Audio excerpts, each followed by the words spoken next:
Now, it is with great pleasure that I introduce our next speaker. She's made her home in Depot Bay since 2001, and in 2005 she was appointed to the Depot Bay Planning Commission, where she served until 2009, most of the time as the president of the commission. She has also served on the Depot Bay Budget Commission, the Urban Renewal Task Force, and the Urban Renewal Agency. She was elected to the Depot Bay City Council in November of 2008 and was elected mayor in November of 2010. Ladies and gentlemen, the mayor of the great city of Depot Bay, Her Honor, Carol Connors.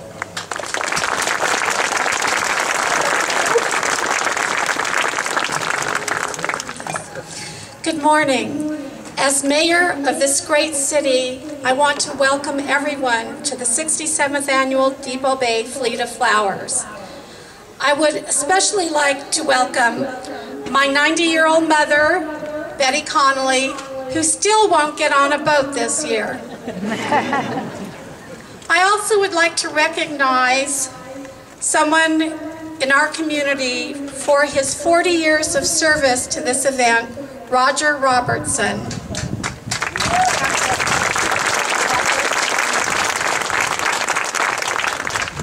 Our first guest speaker is Lincoln County Commissioner Terry Thompson.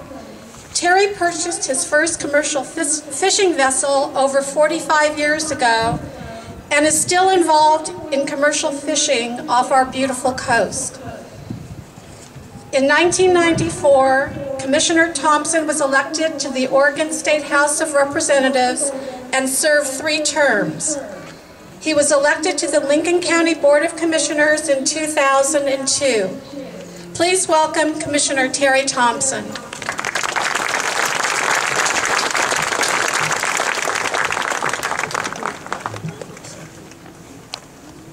Well, first of all, thank you very much for inviting me. I got the most the gracious letter that I could have ever got, inviting me to come here to speak for the 3rd time.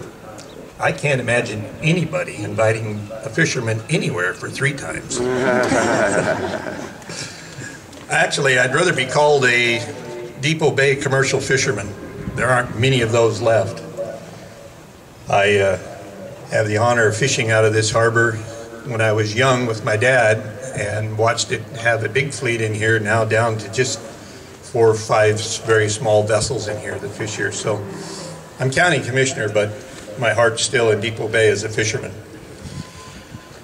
I had a challenge writing this speech because the first one I wrote was about the community of Depot Bay and the people that I knew. And the second one was more about fishermen. This time I'm going to try to do something that's really tough for me to do, and that's give a speech about military and heroes and what it means to me.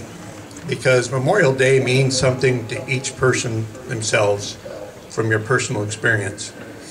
So I'm going to try to tell you a couple of stories about people I knew in the military and what they did. First of all, from Turner, Oregon, was a 17-year-old kid who joined the Army, went across the country on a train, got on a ship with a bunch of seasick people from a battalion, headed into World War I.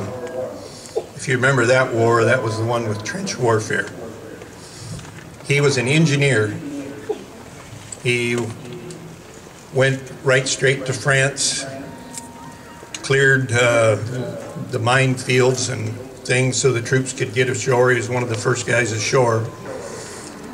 And then got involved in the long battle of trench warfare where you moved back and forth. There was poisonous gas.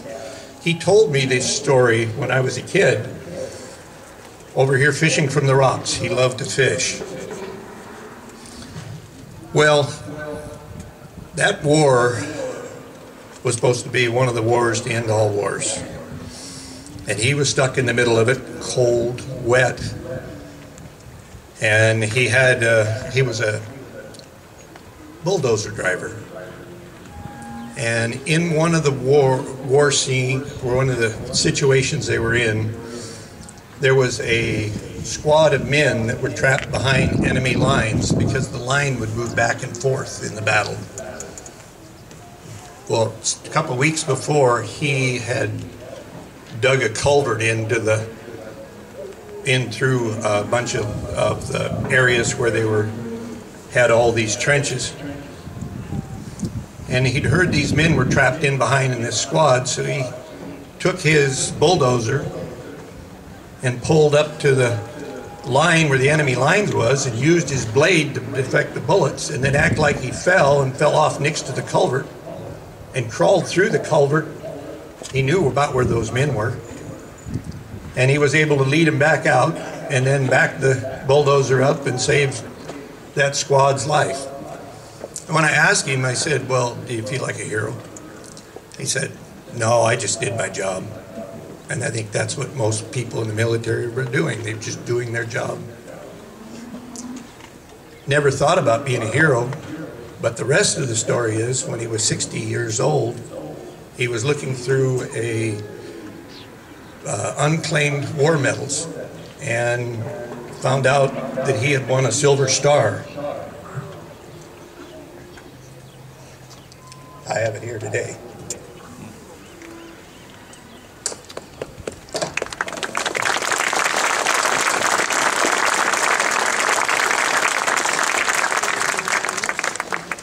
The second story is about a 16-year-old kid that wanted to join the military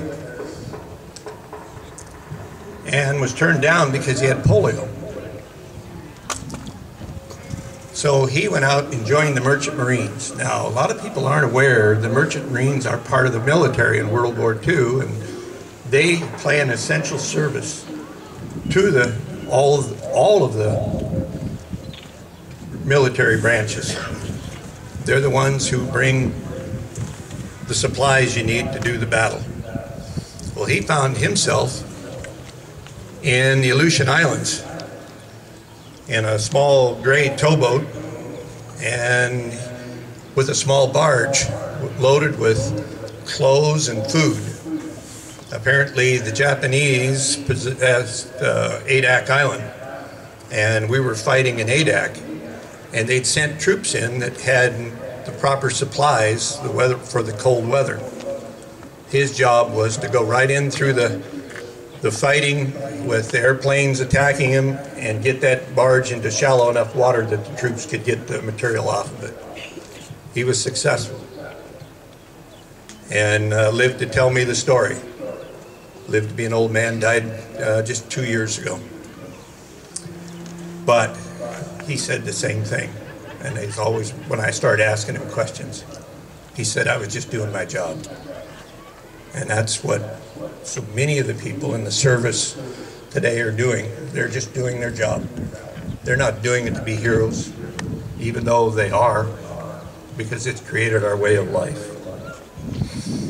Well, I could go on and on and on with a lot of stories, but the one that bothers me the most is I have 14 friends that died in Vietnam, and I can't tell you a single story because none of them came home. Well, to make this to concluded, I'm going to try to read something, and I never do. But I wanted to dedicate this ceremony to all the heroes, whether they have their story told or not, or just doing their job. And I want to make that dedication from the smallest harbor in the world, the one with the biggest heart. Thank you.